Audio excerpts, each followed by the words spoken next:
ఆమెని ఒక మంచి ఆమెని ఒక ఫ్యాన్గా ఆమెకు ఓటేద్దామని అనుకుంటే ఆమె పోయి పిచ్చోడు చుట్టూ తిరుగుతుంది అని నాకు నచ్చట్లేదు అన్న.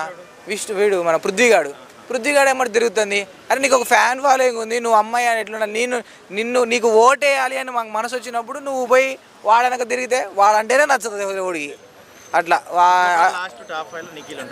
నిఖిల్ కూడా ఉంటాడు అన్న. నిఖిల్ ఉంటాడు. మణికంఠ మంచి ఎంటర్టైన్మెంట్ అన్న.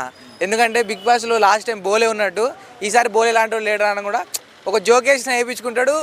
అసలు అంటే నిజంగా ఎంటర్టైన్మెంట్ క్యారెక్టర్ అన్న. ఒక కావాలనే మనకంటే నెగిటివ్ చేసింది ఒక రూమర్స్ అయితే ఉన్నాయి. అవునన్నా, ఎందుకంటే నిన్న మనం ప్రోమోలో చూసినప్పుడు సోనియాను యష్మి గొడవపడ్డారు. యష్మి గొడవపడ్డప్పుడు సోనియా ఏమన్నదంటే నువ్వు వాడికి వీడికి లైన్ ఎత్తావు అని ఏదో అన్నప్పుడు నువ్వు పిచ్చి పిచ్చి రిలేషన్స్ పెట్టుకొని మరి నువ్వు లైన్ వేసినప్పుడు లేదా నిఖిల్కి పృథ్వీ